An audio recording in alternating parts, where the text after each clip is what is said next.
you can't not get far if you're working that hard. And I just love seeing versatile actors have their moment to shine. What happened to record that movie? It's like dark. Actually, I learned English first. Oh. Like I had so many workshops on different styles of dance from different cultures because it was just accessible. I always took ballet at 8 a.m. because I really liked the teacher, but like most of my friends took it like 5 p.m. Like I'm just relying on my movement memory to get me through, and that's not healthy. It's not progressive. I'm not gonna. That moment of you opening up and being like honest of like what it meant to you made him realize that actually.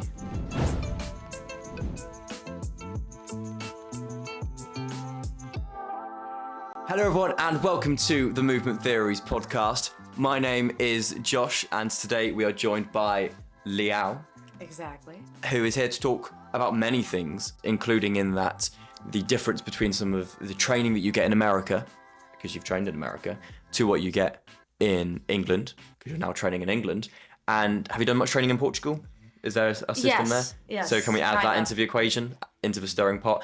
And then loads of other things. You'll get what you usually expect from these episodes, which is a bit of a ramble. But that's why you're here, isn't it? So welcome to the Movement Theories podcast. We hope you enjoy.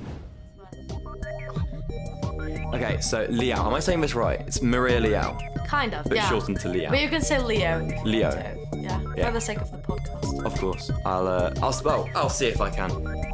Leão. Leão. Kind of. Like, is it a bigger mouth? It's like Wow. The way that our accent teacher told me. Okay. It's like when you say cow, it's almost Cow. like so like Leão. Slightly better. We'll see if this can improve over the next hour. I love starting with this question, as I've been doing it recently, / today, because this has been a 2-in-1 recording. And the question of who inspires you? Before we even get to know you, they're going to make a judgment off of who you're inspired by. And then we'll see if, once you've started talking about yourself, if that changes or not. Okay. I kind of divide my inspirations because I do have people that inspire me personally, and I have people that inspire me professionally. Oh, that's really interesting. Personally and professionally. Okay. So let's go with personally first. I would say my grandparents and my mother, just because my grandparents, my grandfather was a cyclist. Is that how you say it in English? Yeah, cyclist. And so Leão is Portuguese. Another one. What nationality wise, purely Portuguese, or do you have? I'm purely Portuguese. My family does have kind of its and bits and mix. But I'm purely Portuguese. So I just travel around. Portuguese is your first language, English is your second language. Actually, I learned English first. Oh, no, okay, this is interesting. So you brought up in Portugal? Yes. But you learned English first? Yes, I started learning English when I was 2. Okay. So like, yeah, I did speak. Jesus, now my English is terrible because I've had this. But like, I did start speaking Portuguese simultaneously with my parents and stuff. But I was in an English school over the weekends. Be very careful. I'm sorry. It's absolutely okay. It just like goes. As I was saying, I would speak Portuguese with my family. Yeah. But I had to be in an English school during the weekends, and I had like extra English and stuff like since I was 2, because my dad doesn't work in Portugal, so he wanted me to be able to speak in English fluently so I could travel around and speak to people. Mm-hmm. So I did learn the 2 more or less at the same time. Okay, so yeah, that's interesting because lots of people who we've talked to recently, other international students, it is a second language. Like Marta, previous episode, learned it from Netflix, which is pretty sick. And what I find interesting is how like a lot of like my international friends here, they speak English, yet their parents don't necessarily. And I just find it like really like how like they've gone and learned, and now it's like if I was in Portugal training and I was speaking Portuguese and etc., but my parents wouldn't. I don't know. As a parent, it must be such a big thing to send your child to a foreign country in a language that you don't know. Like, it's crazy how much of a big thing that is. My parents have gone a little bit rusty now because of COVID. Well, if they're watching this, they're going to get their Duolingo. Don't kill me, but I know that you know. That's funny. Because of COVID, like they just stopped practicing as much. But you could see the shift from like when I understood nothing of English and then I became fluent, and they were fluent as well. But then we all like shifted a little bit. Like my Yeah. English has gone up and down because of COVID and because of living in America and living in Portugal, and I just pick up accents like that. So now it's just a big mess. It's And interesting. I copy accents like Like that. a parrot. Yeah. I was talking to Lucy about parrot theories, just being able to hear something and just like, Yeah, like I won't Pick it up. copy the like. I can copy people as well, but like in terms of accents, I'm very because I most of what I learned was from hearing, so I just like yeah. really, It's how I copy. learn. I've been being taught lots of Portuguese words, most of them very rude and shan't be shared on a podcast. However, I voice record them and then listen to them back because it goes into my head so much better that Yeah, way. but that's the thing. And my parents, like, their English decreased a little bit, not because they stopped knowing it, but because they stopped traveling because of COVID, and so their English now has a Portuguese accent. Yeah, I This got is you. me explaining things. Yeah. Well, I think for the viewers. I think generally with people, I think it's very common for people to learn things a lot better from hearing than say from reading. Like if I'm trying to learn a song compared to learning a script, a lot of the time because you just sing through the song so often, it just gets ingrained in your head and like you can learn it really quickly. Like, I know songs that I haven't even sat down to learn. Like I've just sang through it so many times that you just know the lyrics. Whereas with a script, just reading through, for me personally, and I'm sure for many of you watching, it doesn't always go in. So which is why I do voice recordings for everything, because then I can hear it back. And then hearing is then how I learn. I'm very much like copying what I hear. And I guess with your parents, because they're not in environments that require them to listen to or to talk in English, it can become quite difficult. I think, as we mentioned, you've trained in 3 parts. So I think it's important to say that what's allowed you to have this, to talk now about training in Portugal and America and now in England, is because you're quite old. You're in your 20s. I think you should put in the side of the podcast like old count, and every time they call me old, Every you time- just put a little. If someone wants to edit that for me, that would be. We're looking for an editor actually who'll do it for free. So if there's anyone out there, because this is A trainee. this is a non-budget. We got no money. If there's anyone out there who just loves editing so much that they'd edit an hour-long podcast for free, let me know. Links in the description for our socials. So Like yeah, and subscribe. you are slightly older. I call you an old woman. I probably shouldn't, but it's so okay, funny. I don't mind. And so that means that you've had experience and is now sharing said experience in America, in England, and in Portugal, which is a lot, Like I've been to other countries, but I mean, you've been trained into other countries. You're going to have so much knowledge and so many connections as well. I just love talking about connections and meeting people. So this is going to be a great episode because you have a lot to say about that. This conversation had started beforehand at Spoons, and I was like, "This needs to be a podcast." I was like, "This is brilliant. This is brilliant. We just got so deep. Let's record it." I think that was the first time that you found out that I was 22. Yeah, You I just think were it was. I was like, "Excuse me, hello? 22? Old lady? Yeah." Like we were in the last episode a week ago / an hour ago. We were saying that about like how 15 was like 3 years ago for us, and for you it's like 7 years ago. 7. No, I'm only turning 23 in January. No, but like 15. Sorry, was it from 16? It was from 16, 16, yeah, sorry. 17, 18, 19, 20, 21, 22. Like, Because you're turning 23 soon, in January? yeah, that means now you've lived out the whole year of being 22, so 7 years. True. Which is, I mean, obviously, like, I'm surrounded by so many people who are older than me because I'm on a university, kind of university, on a drama school course where there's so many different ages. But it's wild that, because also we have 16-year-olds in our class, or my class anyway, that, Yeah, the age gap yeah. is gapping. But you have such a anyways- wide knowledge, and so what I'm interested in is what those different breadths of knowledge are. We talked about your personal inspiration, I'd like to hear about professional. Let's go back onto that before we then talk about what training you've had in what as well, because it's not all musical theatre. So, in terms of personal, just to wrap it up, it's the smaller family from my mom's side, because they had a very poor upbringing, I would say. Like, my grandfather was a cyclist, my grandmother was a cook, she had her own restaurant and stuff. Nice. And my mom was brought up there, and she was the first person that, because, like, you have, when you have, like, London and Greater London, we have, like, Porto and Greater Porto. And my mom was brought up in Greater Porto. So, like, where we are now, Sidcup's Greater London, isn't it? Is it? Yeah. It's a borough. It's Greater London. Borough of Greater London. Yeah. And she was the first person in that little space to go to college, to ever go to college. Wow. Because it was like a little village. Yeah. People just like grew up, took their parents' jobs, do you know what I mean? Yeah. And she really fought for what she wanted. And now I don't know if she wants me to say this, but I'll say it. She's the director of like the Metro of Porto.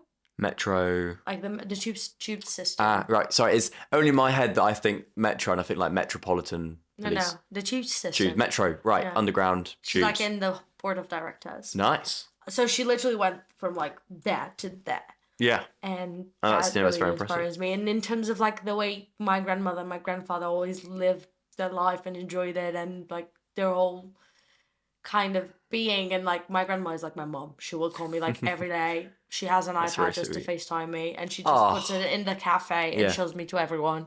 That's lovely. She's my biggest supporter. Yeah. So personally, they are my inspirations. And then professionally?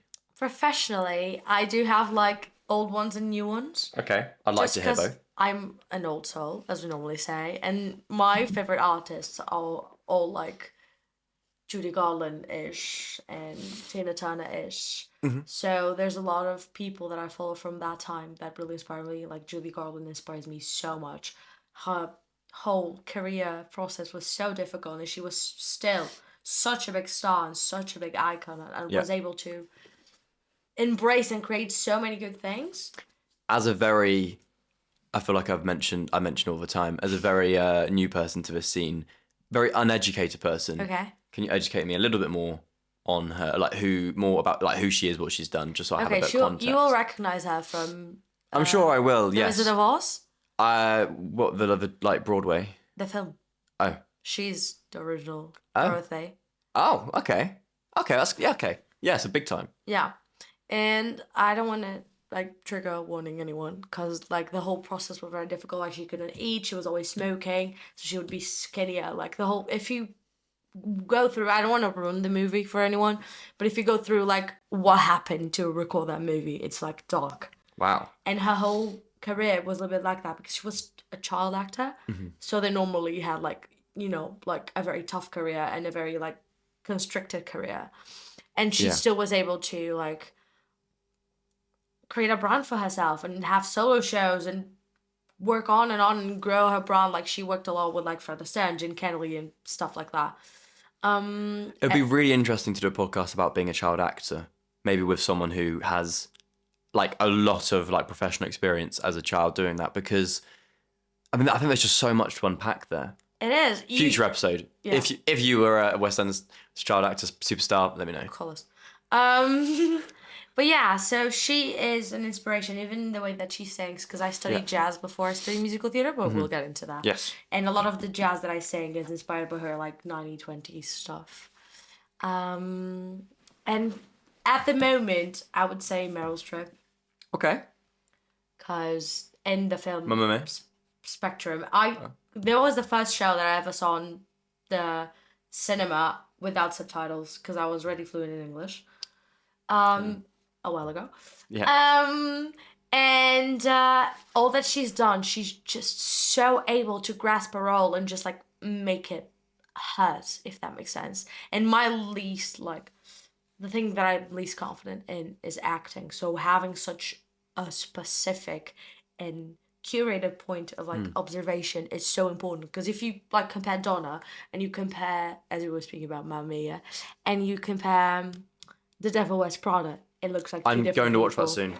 I've seen lots of people recommend it. Devil Wears Prada, it's on my list. Completely two different people. She's phenomenal. Yeah. It's like, I love seeing actors from like the big movies do things that are just so different, because then it's just like, oh no, you weren't just cast because you look good. You're cast because you are good. She is. Like, Yeah. I think for me, the person I'd say is Ewan McGregor. Like, Star Wars, yeah, you know, Obi-Wan Kenobi, Space Jesus, all that. But also Moulin Rouge, like the film. yeah. And so many other things. And like, my dad knows so much more about this as well. But he's an Andrew Garfield as well. Like, Yeah. so versatile. And I just love seeing versatile actors have their moment to shine.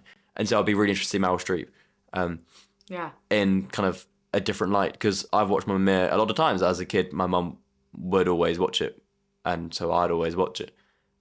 And so I think I only have ever really, I can remember that film, Mamma Mia 1, I'd never got into 2, about her as an actress. So I don't think I've seen much with her in outside of that, all that I remember. You need to, because she's very, I don't know how to explain it. Like, I really want to achieve, not her level, because that's something personal, but like a level of versatility like the one she has. Yeah, a level of talent, and of which I with, like I say very frequently, with your guys' work ethic, your guys being the Portuguese students, your work ethic is a next level. It's unreal, and I think if you've got a work ethic like that, you're gonna get far. It's just, you can't not get far if you're working that hard. Like, there's going to Burren, there's doing the classes that we get given each week and timetabled, but then there's also going above and beyond on top of that.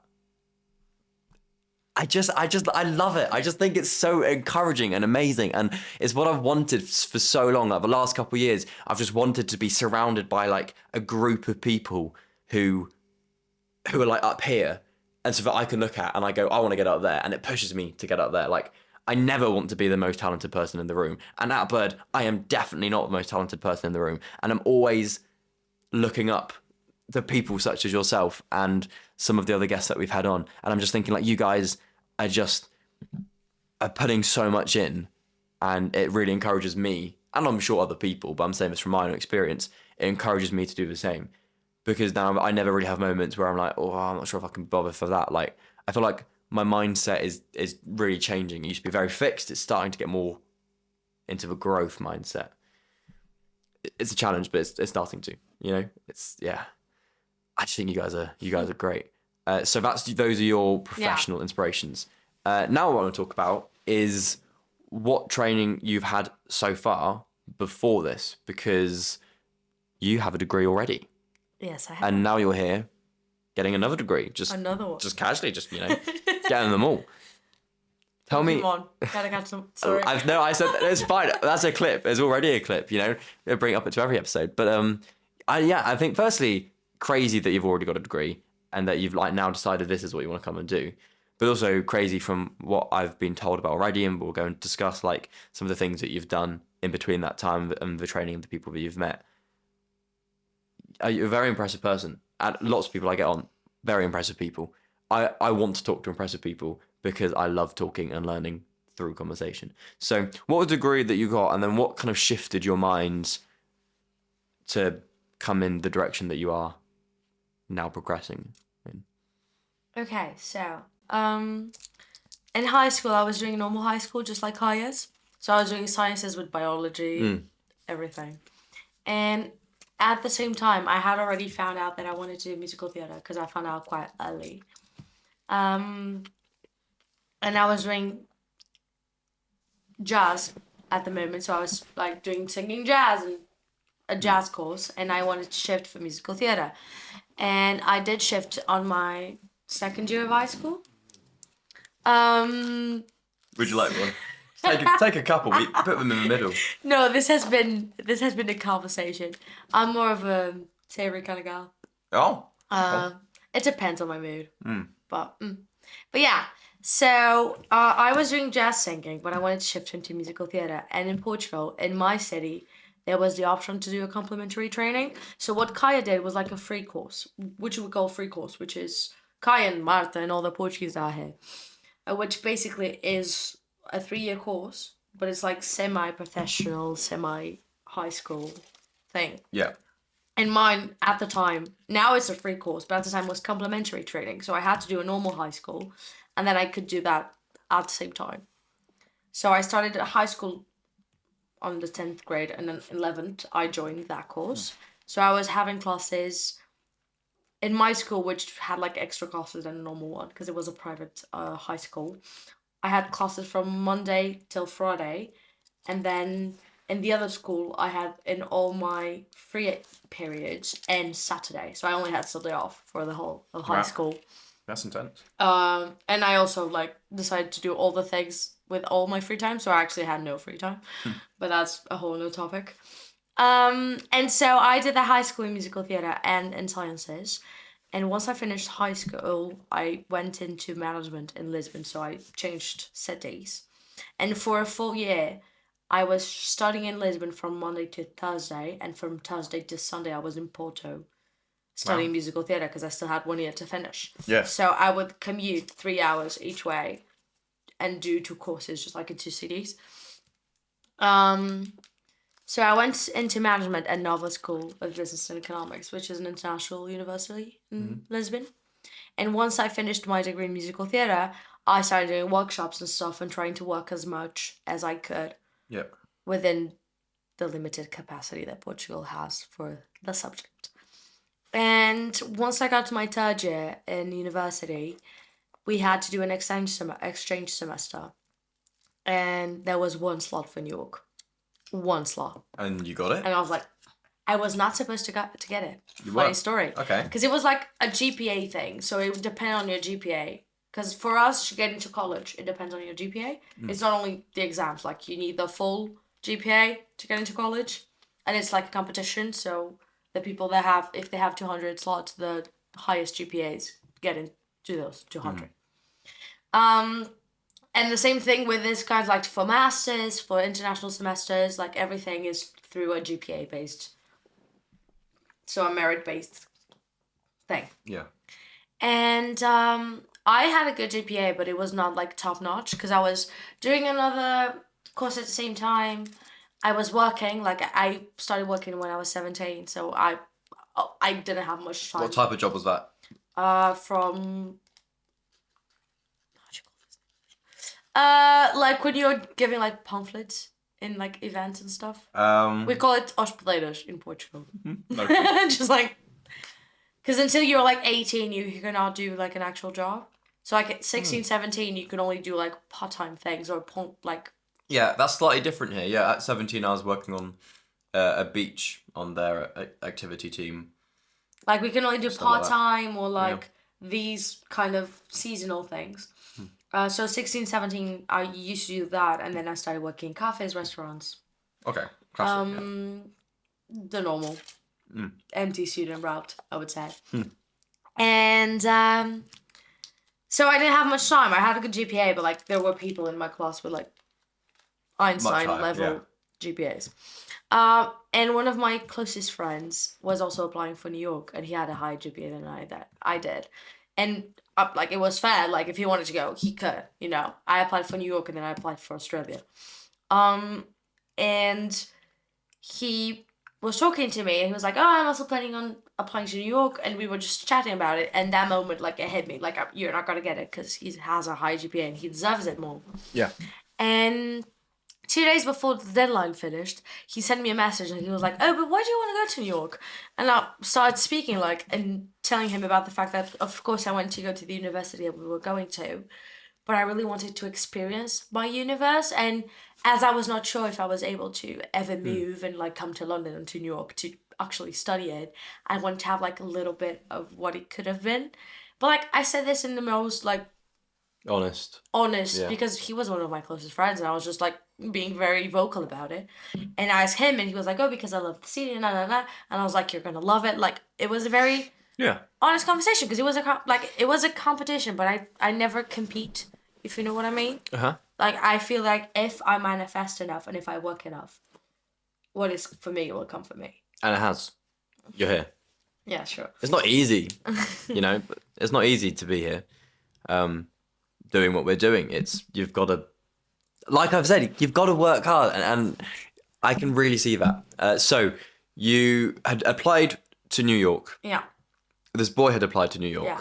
And like 5 minutes before the deadline finished, he took out his application and changed it for another thing. I didn't even know he was going to do that. I found out when I got like the slot, and I was like, oh my God, I got into New York, and I was just crying in the middle of the screen. And then it just hit me like, wait. Yeah. How? So he realised it meant more to you. Yeah. You think? So then you trained at New York. Yeah, I was in New York for 6 months. And where did you train? So, I was at Pace University doing arts and entertainment management because I asked the schools if I could, instead of doing the semester in management, focusing on my field of expertise, which was arts and entertainment. So I was working with the arts and entertainment management department, and I was studying at Broadway Dance Center at the same time. So you did your degree in arts and entertainment management, and then you did your extracurricular, would you say? So outside of your... It was just like an independent program, if that makes sense. And that was at... So what's it called again? It's called New York Dance. Broadway Dance Center. And there are a lot of big names involved with that place. A lot of connections. I'm a big fan of networking and talking about how you should network and how people have network and learning.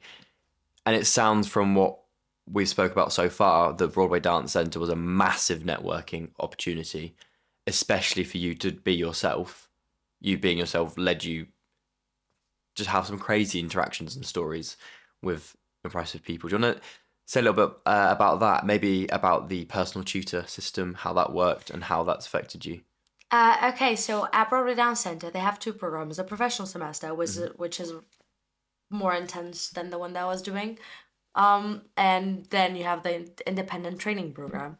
And in both of them, you are encouraged to choose two mentors, either one or two, that follow you through the course and meet with you by monthly, or weekly, depending on who it is. And you have to take all their classes. So like if they teach twice or 3 times at BDC, you have to be there so that you can like really connect with them and they can see your progress and help you make the best of the course. Because in both courses, you have the freedom to choose what you want to do. So like you get into a path. Like I was in the musical theater path, so I had to do like 2 to 3 ballet classes, 2 top classes, 5 theater. I don't remember quite like the numbers exactly. Yeah, but we had like a set of specific genres that we had to have. Like I had to have hip hop once a week, which was like... Which is cool. Huh? Did you enjoy hip hop? I like it. Yeah. I like doing it. Okay. I'm not connected to my body enough in a street styles manner. Yeah. So I really love seeing it. And whenever people are dancing, I'm like... I love seeing it. Whoa. Yeah. But I don't feel comfortable enough. But that might come with time, maybe doing it more, putting yourself in the deep end. I've been throwing myself into commercial classes. So Me too. People in my class can verify this. Yeah. Okay. I'd like to say the same because I hadn't done commercial before and I'm just like, sure, let's do it, because that's what it is. It's kind of wild like that. I don't want to jump ahead too much, but I'd like to hear a little comparison timetable-wise between your training Broadway Dance Centre and now the full-time training here at Bird College. Okay. The difference. So Broadway Dance Centre was fully... I mean, you could have voice classes, but it was mostly dance. Mm-hmm. Well, Dance Centre, it makes sense. Yeah. And we had a lot of master classes. And like closed classes where we would like have a choreographer from one of the Broadway shows come in and teach us something, which was like... Yeah. And it was intense, but it was doable because we had that freedom of arranging our schedule. Like I used to do more or less the same classes because I wanted to have the same teachers. But if I was super sore, I could just cancel my classes and like redo them another day. Or if you were ill for a week, you could just like transfer the classes that you missed for another week. And just so you're always making up time, but you have to do the amount of hours you're allocated. Yeah, you have a set amount of hours. Yeah. And a set type of class that you need to take. Like I had to take one hip hop, I had to take ballet. And if you were not following through that, the course coordinator would meet with you and be like, you have to keep up with the program. But you had the flexibility of like, I always took ballet at 8 a.m. because I really liked the teacher, but like most of my friends took it like 5 p.m. because they couldn't be bothered to take part in it. Oh, actually, I've just remembered. Why has it come to me now? So from a previous episode, we'd been talking about something, but I'm going to say it now for this episode. And it was about you talking about doing it at 8 a.m. Because that's kind of an early morning thing. Most people do it in the evening. It was mentioning when in the previous episode, we'd been talking about half term that's coming up and using it as a time to rest. And something I've learnt in terms of resting is if I could get 10 hours sleep, but if that's from midnight to 10 a.m., I'm still tired. However, if I do 10 o'clock to 8 a.m., still get up early, I can have an early morning. I don't have to have a light in, but I'll have so much more energy if I just go to bed that little bit earlier before midnight. Whereas if I go to sleep after midnight, I'm always so tired, even if I'm sleeping from midnight until 11. I much prefer lying in if I got a bit of an earlier night. And I think with being here, I need to keep in mind that I can have the most energy possible if I'm going to bed a little bit earlier before midnight and still do my 8 o'clock classes. And then you're also more productive. Have you found that doing ATMs, you're like, you want to go in, you're like, you have a purpose for getting up in the morning. Yeah. And suddenly your day feels so much longer. I'm a morning owl. Like, I prefer to be in bed, like, early and then wake up early because it, first of all, gives me time to settle with the day. Because I feel like if I'm waking up as the sun is waking up as well, like, my body just takes the time to, like, breathe and be like, okay, we're doing this. And I get on with my day and I do everything. And I just feel much more productive whenever I wake up early. No, I completely agree. I mean, I naturally, my natural state is pushing back as much as I can when I go to bed and then waking up late and feeling bad about myself. So I have to really try to like make myself go to bed at sensible times. Obviously I have exceptions for doing things such as like a podcast or like a gym class, whatever. But generally I'll try and make myself go to bed early and then wake up. And I think during half term, if I'm sensible, I'll be in bed 11, maybe before 11, get up a little bit earlier. And just even if it's a day of rest of lying in bed watching TV, just not having that like groggy waking up at 10:30 being like, oh, given I don't get anything done for the rest of the day. Yeah. And it makes so much, like the difference is, I mean, there are so many apps out there, there are so many things you can pay for where it's like getting the best, the deepest sleep. I just think going to bed just before midnight, like several hours before midnight, that's what makes me feel the most rested. I don't know, maybe it'll work for other people, maybe it won't. But that was the thing that I was going to say in the previous episode, but it's now been brought up in this episode. And I think, connections. Like, you're always doing things early. You're always doing studio bookings, even if they are the 8:30 ones. I have an 8:30 studio tomorrow. Mental. I mean, I have an 8:30 lesson, but I don't know if I would ever book a studio. I love because imagine I get there at 8 because there's nobody there. Yeah. It's beginning of bed. And like I have time to stretch and do my vocal warm up and then I go through all the choreos and it's just like, I feel like in my zen zone. I really think I need to start doing that because then it means when it comes to me doing the choreos and the routines that we're learning in lessons, I'm just going to be that a little bit ahead. Especially for the way I work, I take longer to process things. Like I can pick up dance quite well. However, I just have to keep reminding myself. Some people, it just stays in their bodies completely. I definitely need to keep reminding myself of what I'm doing because otherwise I'll be in a lesson and it's like I'm just relying on my movement memory to get me through. And that's not healthy. It's not progressive. I'm not going to learn much because I'm in this constant state of all I'm going to learn this lesson is just to recap what we did last week. So I need to keep my eye out for studio things and maybe go along to some of the ones that you guys book. You can come over at halftime if you want to. Pardon? You can come over halftime if you want to. Are they doing studios over halftime? Yes. Have you booked them? Yes. Of course. Fair enough. Completely fair enough. Yeah, I think I will. I think that's a very good idea. We've also got quite a few other things to do, like homework-wise, like speeches. Yeah, which could be good to sit with people and kind of talk about what I do about that. As a joke, I said to my friend, I'm going to do one about the Roman Empire because it was like a meme that went round. But I'm now actually considering doing one about just because I feel like there's just a lot to say. And in terms of speech, if they're looking for how you present yourself, the Roman Empire is very like deep, could be very philosophical. And I mean, it was the thing that went around on the internet, and everyone was like, I think "How you can you should. think about it?" But I think I might. I generally might. Anyway, let's get back on track because I find it very easy to lose track. So your personal mentor tutor, you ended up being. How do they pick? Do we pick? choose? They You can pick. say no. They can say no. Yeah. So who did you end up with, and how did that work? What was the relationship that grew from that? I chose a ballet tutor because my technique was not, it still isn't, but we'll get there.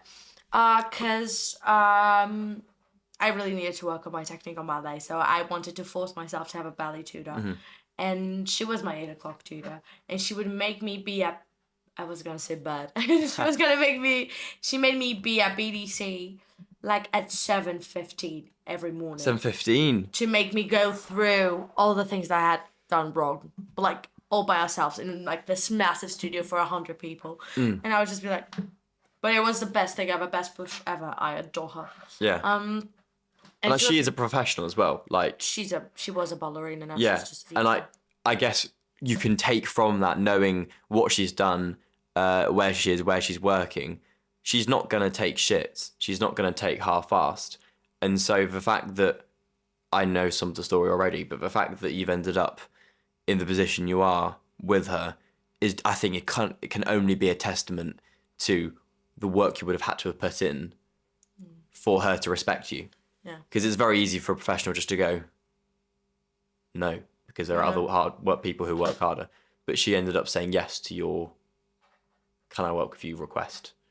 Is that how it works? Like mentor thing? Kinda. You just ask them if they want to be your mentor, and they can say yes or no. Yeah. And then they give you like the way they want to work with it. Like my ballet mentor wanted to meet with me twice a month, I think. Whilst my NT mentor, which is still my mentor, Liz Patini, if you're watching this, we would email each other and like speak sometimes after class. Oh, so sorry. I had in my head that Liz was the ballet, but no, Liz is the M. No. Okay, so MT. So I know about the relationship, like how like with you with the MT. Then in my head, I had it as ballet. But even then, with the ballet mentor, like for you to work with them, you still got it's still hardcore. Yeah, like we still follow each other, and we lost a little bit of contact with like ears and stuff. But in the beginning, she literally was like, "You're gonna get to Portugal, and you're gonna send me pictures of your pliés, because I would correct them." And I was like, "Oh so well." Yeah. Do you know, like if they like you, and if they see you putting in the work, they will not like let go of your hand.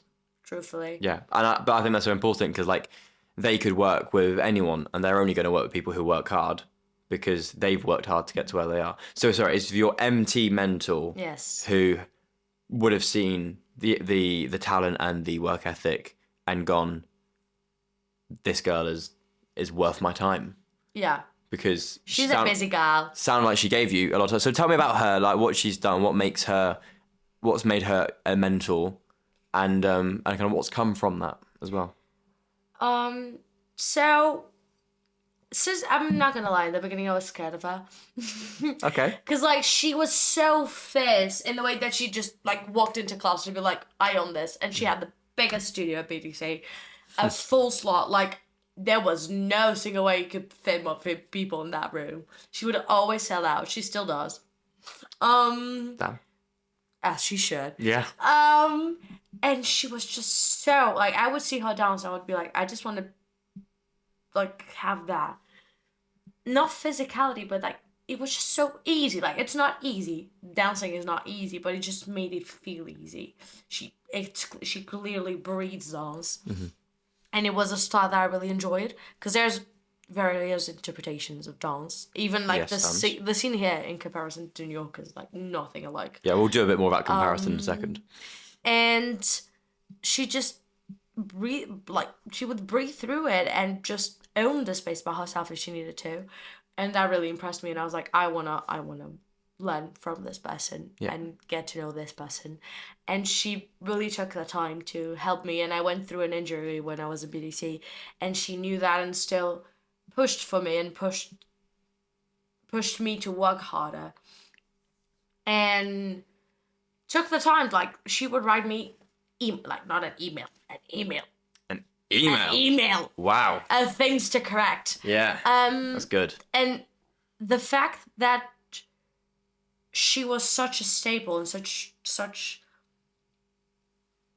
an amazing person, it would push me to just work harder. Yeah. Not because I wanted to impress her, but because I wanted to be worth her time. But it seems like you were in the end, which means that work must have been put in. I hope so. Yeah. And the fact you were doing this alongside of your arts. Yeah, arts entertainment. Yeah. I would. Arts entertainment. I would like wake up at 5 and get home by like midnight every day. Because I like. See, I don't know how you survive on that little sleep. Because for me, I have to get good sleep. Otherwise, I just can't function. But you've clearly just been doing it for so long where your body's just got used to that. And you're still doing so much. And I'm a little bit envious, actually, because anything below 10 hours, I won't be at 100% the next day. If I sleep more than 8, I will be an absolute wreck. Because my body's not used to sleeping that much. I need more than 8, and that makes me the most fresh. Like, I can do 7 hours, I can. However, for me to be at my maximum, gotta be 10. Which is a lot of sleep. It's a lot of sleep, but it's just the way my body works. You know, I think with all the gymnastics and stuff, I've ended up just falling into that. That's normal, I guess. I've been sleeping more now. Like more That's is like good. 7 hours, but still more. Yeah. 7, 6. a lot of the time it ends up being 7, but I try and aim for 9 plus. Okay. But it ends up being 7 a lot. But I've been getting through. Half term, 10, 12. 10 every day. Yeah. Half term's going to be good, but I want to make sure it's productive as well. Yeah. Like, we're paying a lot of money to be here. We've got to try and make use of every day of all our time. Take so many classes. Bass, all of that. Gymnastics? Nah. Okay. If you make me do tried. if you ask me to do a handstand, I will cry. No. I did a little bit of gym coaching, nothing high level, just little kids from the club I was at, and like you can be taught. I mean, if just you gotta coach want me, it. I might trust, but I have a lot of trust issues when it comes to gymnastics. Genuinely. No, that was correct. Genuinely. But that doesn't seem right in my head. That doesn't. You know, when you say something, it just doesn't sound right. Yeah. Genuinely. If you come to just the local one, the guy there, he teaches gym in the context of musical theatre. The middle of the whole gym club is like these blue mats, which are the exact same size as the playing stage at Drury Lane West End Theatre. So he's measured it out for people for auditions and for like understanding how it would work. Like, even if it's just the basics, like rolls and handstands, you will make progress if you go. And it is so worth it. Obviously, you're going to be there and you're going to look over and it's just me trying some ridiculous tumble into the pit. And you'll be like, ah. However, you got to think about yourself. You got to think about like, what do you want and how is it going to help you as a performer? And I think just having that little bit of versatility of being like, I can do a little thing here and there, even if it's basic, can make a huge difference. I'm so passionate about this topic. I will think about it. I think everyone needs to give it just a try. I will think about it. Yeah. Just give it like just to try, just to see if it works for you.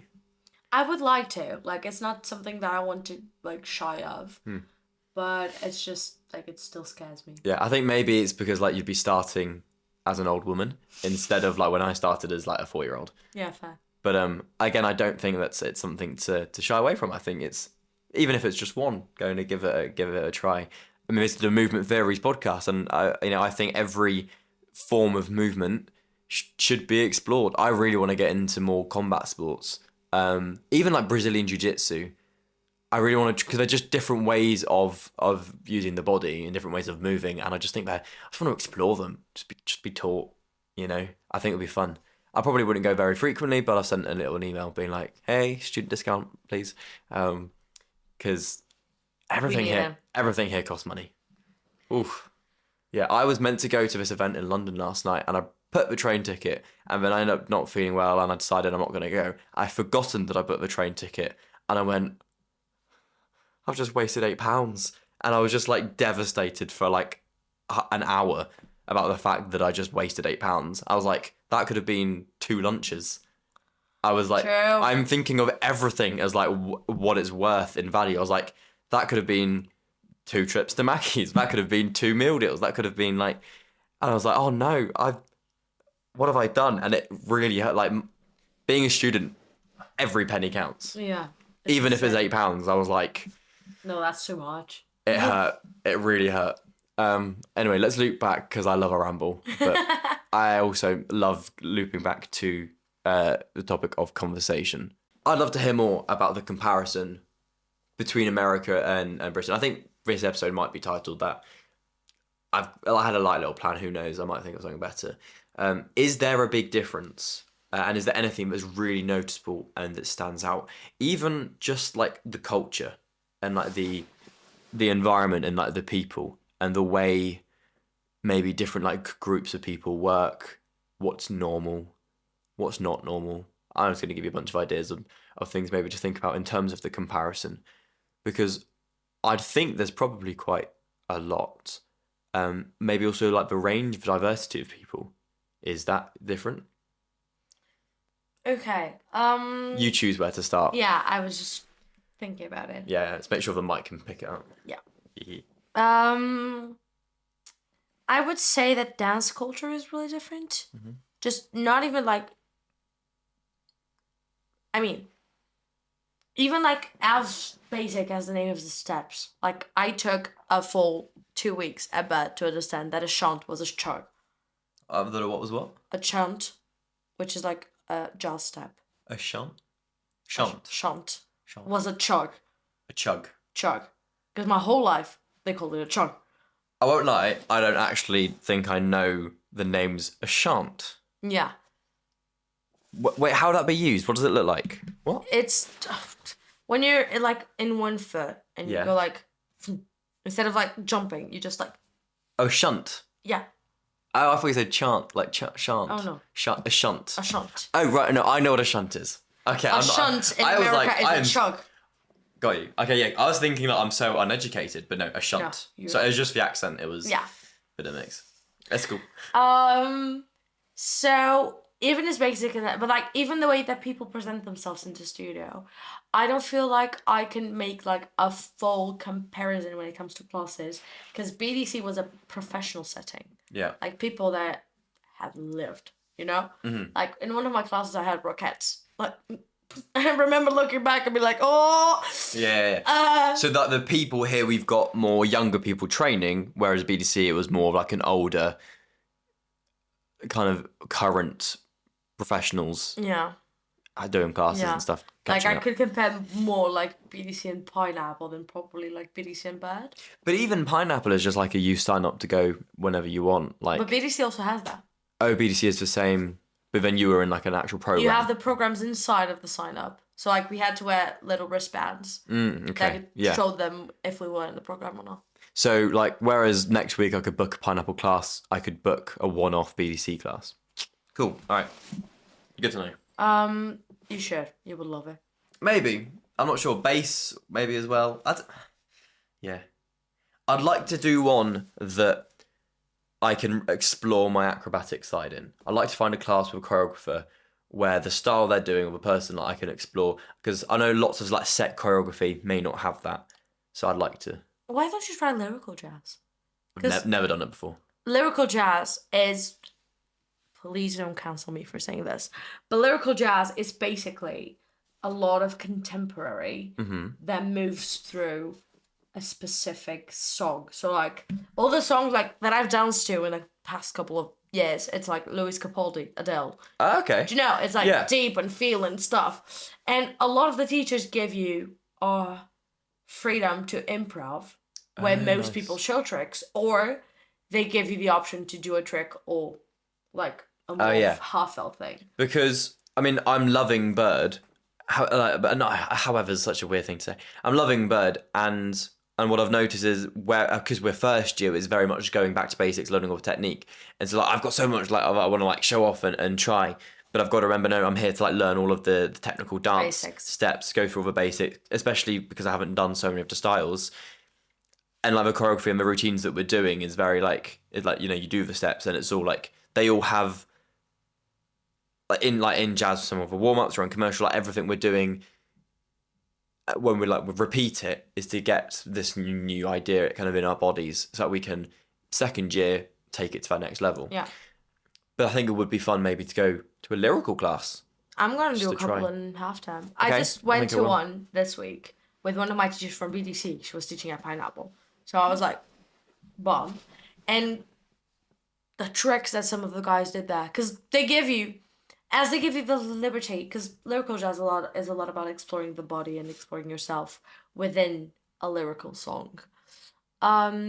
It gives you the liberty to like present yourself and express yourself.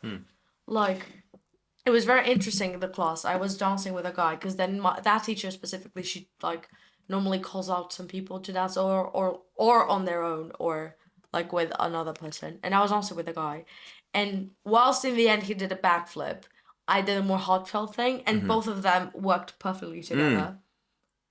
How to do his backflip, because I've never really been taught doing tricks or whatever in the context of a dance piece.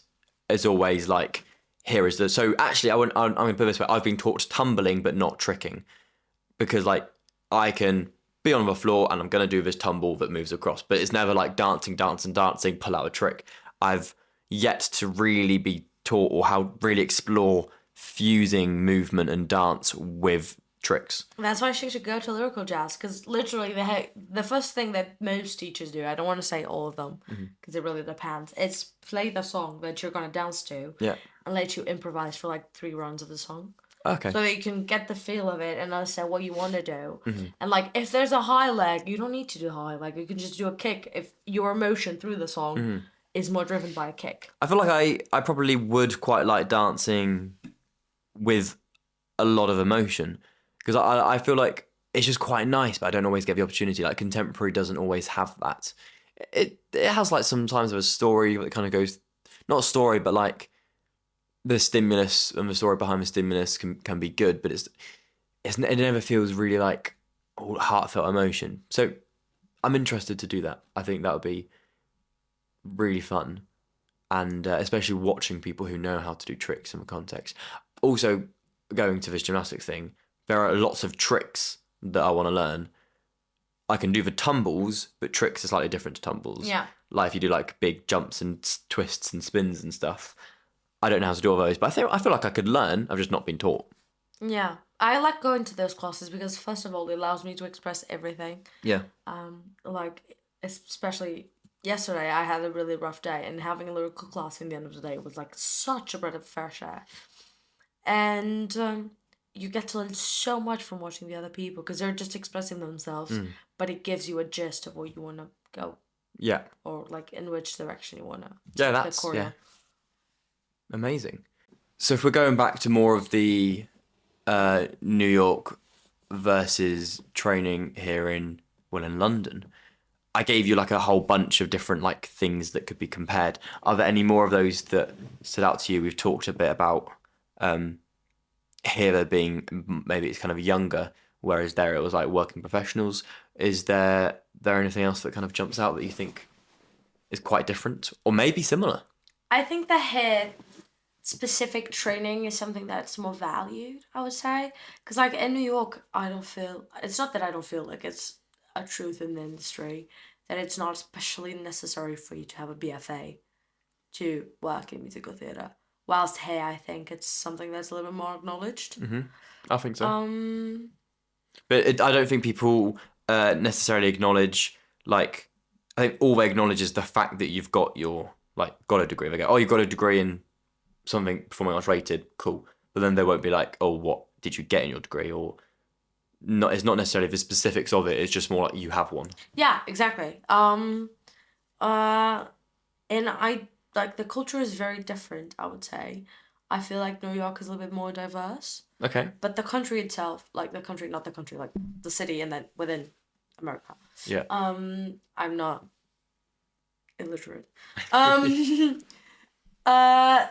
It's naturally a bigger, not bigger, but a more wide, like kind of thing, because everyone goes to America. Like it was the American dream for a while.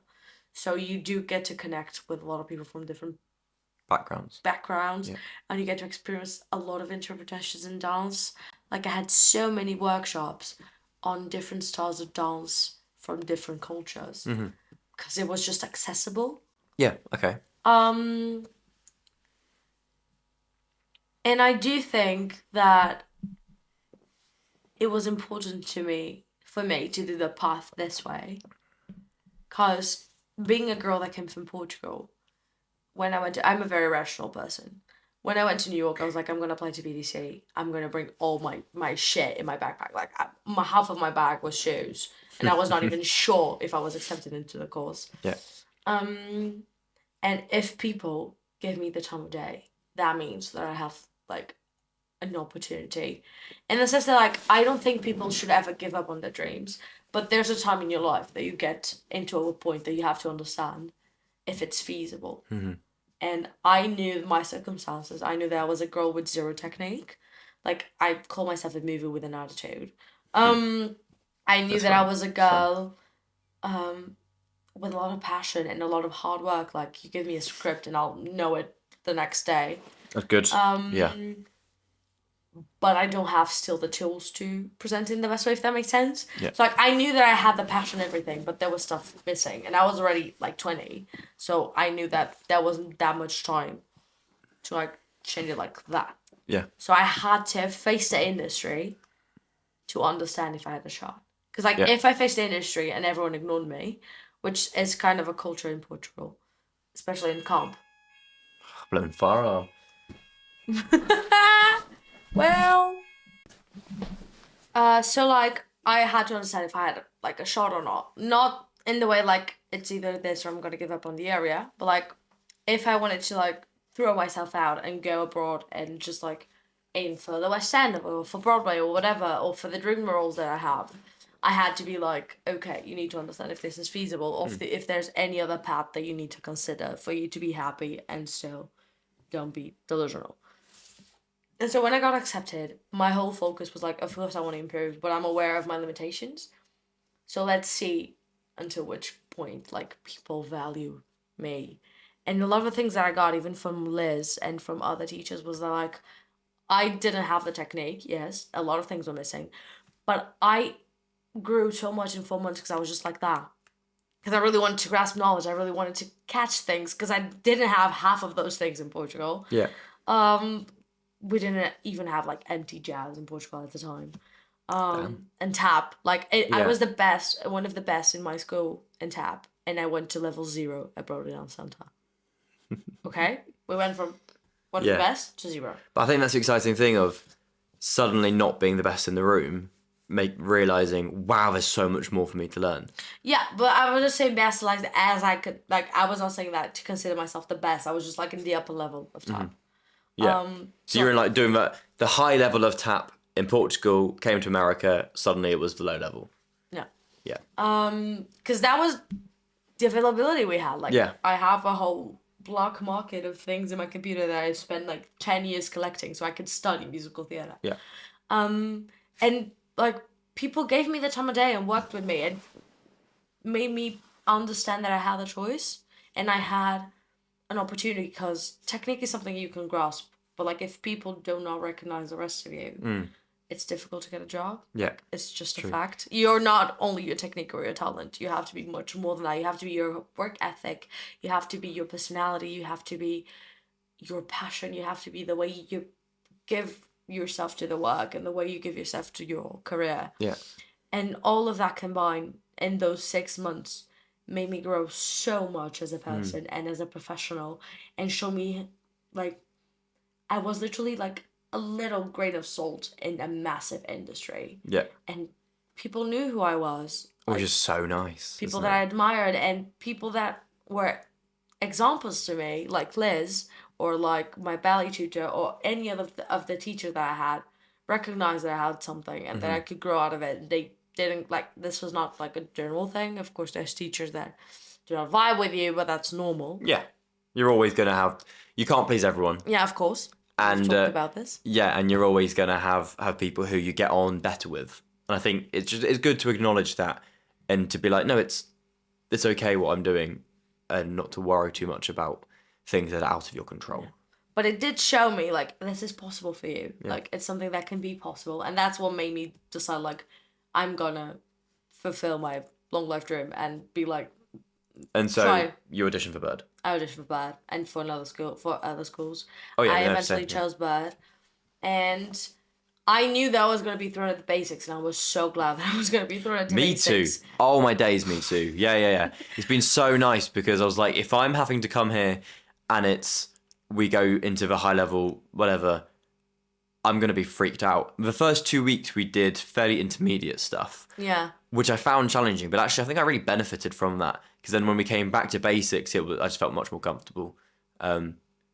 I worked quite well being thrown into the deep end. Like, I never had done a jazz fourth in my whole life. I hadn't either. No, because I'd been sent a video.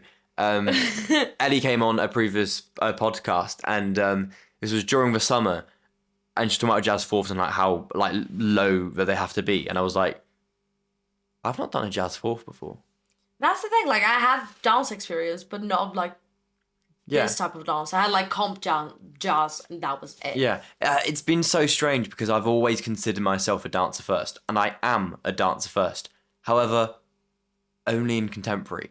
And so since coming here, it's like, am I a dancer first? Because my jazz and my tap and my commercial are all brand new. Like I've just started. But my transferable skills from some of my ballet training and some of my contemporary training have been really helpful at helping me kind of pick up. But it's like, well, I am a dancer first, but I can't do commercial or tap or jazz at the same level that some people have been. But then I'm not an actor first and I'm not a singer first. Like, I'm learning so much in acting, learning so much in singing. And it's all like so much knowledge is just like being thrown at me. And it's like kind of overwhelming, but also brilliant. Yeah.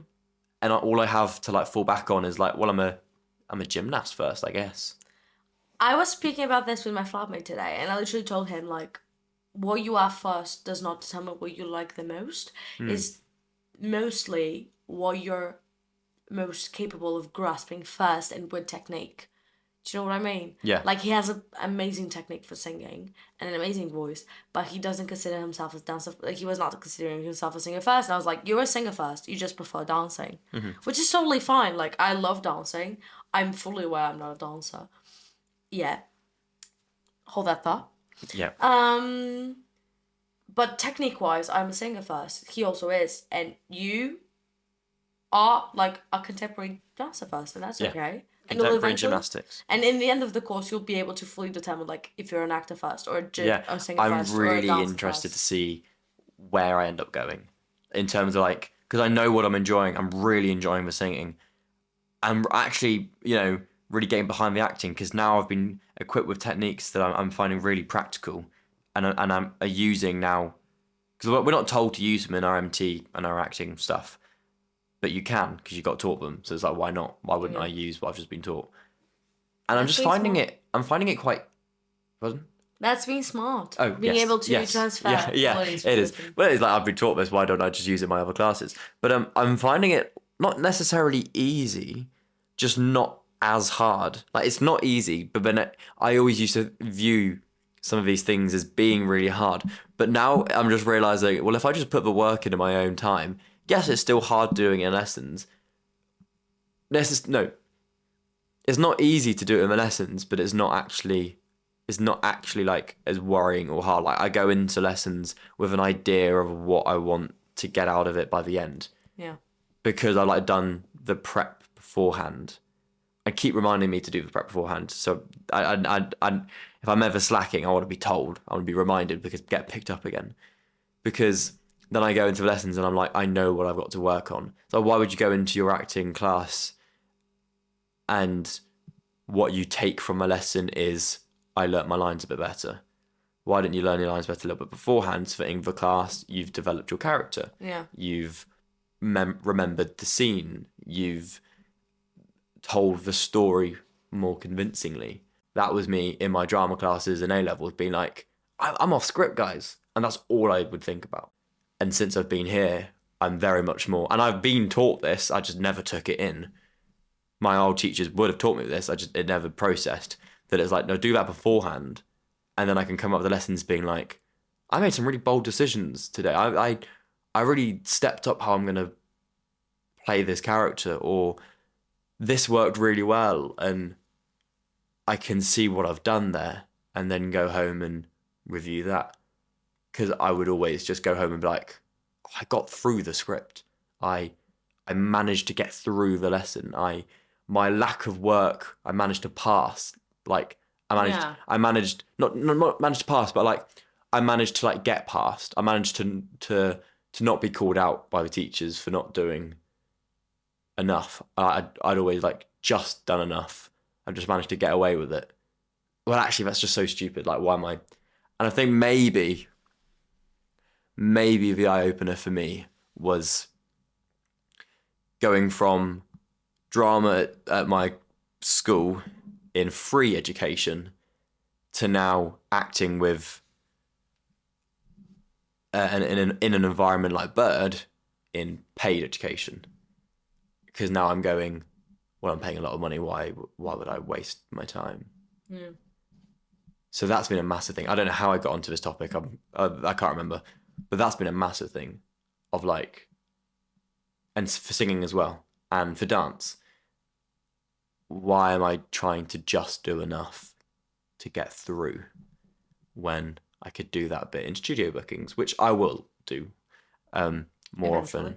I need to settle into the routine a little bit more. I know we've been here for a couple of months now, but No, but it's fine. It's the first experience in college. Do you know what I mean? Yeah. Does this all make sense? It does. Do you It does. understand what I'm saying? I think that a lot of what you're feeling is because you've matured. Like, maybe. no, Yeah. it's just because normally people, like, even when I was in high school, sometimes I would be so busy. I was just like, I know the script. Like, I know my shit. Like, that's all I need to do. And now that you're working in a professional environment, because from the moment, like, this is a scary thought, but from the moment you get accepted into Bud, you're officially in pre-prep. Like, you're in preparation for professional. So you're considered a professional. Or like a pre-pro, let's say. Yeah. So, like, you're working at a different league, and you're supposed to have that thing of going beyond the script, going beyond the lines, going beyond the song, and be able to work through it. It doesn't mean work hard and just, like, a lot, but, like, work beyond what you see in front of you. Because you're not supposed to show that you're working hard. Your work is supposed to prove that you're working hard. Yeah. Like, you're not supposed to be like, oh my God, I read everything and I saw all the documentaries and no, you're supposed to improve and show that. Yeah. And it does make sense. It means that you've matured and you've realized where you want to go with it. But it's normal as well that you're still not settled into the routine because it's very different from, like, normal school and you're away from home. And even if you're not homesick, like, there's a lot of things in your control now that weren't there. Yeah. So it's normal. A lot of responsibilities overwhelming. that I now have. And I think it's just like trying to manage them all. Yeah. But I've been good with my cooking. I've got food ready to do some more prep meals. So that's I'm on top of. I'm fairly on top of my washing. I need to put some of the stuff in the washing machine into a tumble dryer, and that'll be me ready for tomorrow. What else is there? Oh, just looking after myself. That's the work in progress at the moment. I've sorted out the eating, and, like, that's good. Sorted out, like, the hygiene and all that.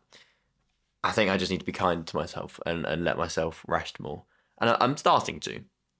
But I think there's this whole mentality of Friday night, let's go out and perfectly okay. And some people that works really well. But I've realised that that's not necessarily the best way that my brain and my body works. And I think maybe I need to let myself just chill a little bit more. Which is on valid. the weekends. I only learned to rest last year. Like, truthfully. What a statement. I only learnt to rest last year. It's a fact, because I was so used to always striving for my goal and being like, I want to move, I want to move, I want to go. Because I've wanted to, like, my Bud, another school, like, Bud has been on my wish list since I was 12. Wow, because I found out about it last year. Like, I've known Bud since I was, like, 12, Wow. 13, 14. That's incredible to me. Yeah. And so, like, there was a long way, but I was a little bit like that. Like, I would do a lot of things, but I was so motivated that I felt I couldn't stop until I got there. And realized that was not the way. Like, you have time to breathe. Because this is something that my mentor says a lot, which is human first, performer second. And you'll always be human first. And that means you need to eat, you need to rest, Yeah. and you need to take care of yourself. And that actually improves the rest, because if you're able to rest, your body is full ready to go and just like do everything once again. For sure. So you will eventually find that balance. Yeah. Yeah, no, definitely. I'm trying to speak. I definitely also need to consider the social side of things because that makes me feel better. But I feel like I've got a nice little kind of group, and that's been good. And I'm definitely seeing improvements, and I think I think I could definitely, with a better sleep schedule in mind, I think I could make massive more improvements. However, I think purely because of the way I'm eating with my prep meals, I can definitely see how that's helped me energy wise, and the improvements I've made, I think, are direct correlation because I'm eating well, and I'm very proud of myself for that. I wanted to take a moment and be like, "Well done, Josh, you're doing good." But it's just the sleep part would help even more. But you know what? We're not all perfect, and it's step by step. Step by step. You know, and it's quite a big thing being here. How have you found? Well, how have you found it? Because obviously you would have done things similar. So is it less of a shock to you doing what we're doing now? And is that why already you do extra studio bookings each week? Because you're used to it. It was never a shock to me moving away because I started living quite alone since I was younger because my parents were not working in Portugal. So, and I had lived in Lisbon, so I was alone there, and I started paying my bills when I was like 8. Like, you know, like a girl has done a lot of things. Yes. I do feel like as Bud is full-time musical theatre is a little bit more challenging because I don't want to say draining myself, but pushing myself in a lot of different fields. Like singing pushes myself vocally, dancing pushes myself physically, acting pushes myself mentally. So true. Yeah. Okay, I love that. That's brilliant. I used to do everything more like in blocks. Like in BC, it was dance. When I was in Lisbon, it was like singing and acting. So I didn't have the shock of full-time pushing through a demanding course like Bud has. So I do feel that I'm still rearranging my priorities. But the fact that I already had this experience before made me be able to same thing as Mariana was saying in the last episode. Like I don't feel tired. Like most of the days, I wake up early because I have to work before Bud. Wow. And yeah, I'm working like freelance things. Oh wow. A girl has to pay her bills. Yeah. Um. Damn, I hadn't even realised that you do stuff before you even come to class. I'd worked over the summer quite a lot, so it's meant that I have money now to support myself each week. But I guess for some people it must be so different because there's just so much more going on. And travelling and visas and stuff. Yeah, and being an international student as well, like you... I think I locked the door when Brooke said to keep it open. Let's take a pause. I've done several recordings like in a row, but I think I usually finish at 11. So this is unusual for me. Where were we? I'm not sure actually. For context, we just had a fireman at the door, just casually, true. which is pretty exciting. So maybe I don't know if what we were talking about was like really really deep and should be continued, but maybe we find some nice way to settle and wrap up. Yeah, to be fair, it's too late for us to pick up where we are. Yeah, we don't remember. It is literally turning midnight soon. I'm very tired. But yeah, I would say that in the gist of it, like being able to experience all that I did, thankfully, more than bringing me resilience and awareness of the industry itself, it was so nice to be able to explore more artistry first and see how the industry reacted to it. Yeah. And now that I know that at least there's something to grab on. Yeah. Working through the technique to the basic, and it's frustrating and infuriating sometimes, feeling like I'm not able to pick up something. But I know that if I continue to work hard and go through it, like that would make me the best well-rounded professional that I can be. Yeah. So I think kind of there we go. That was Leau's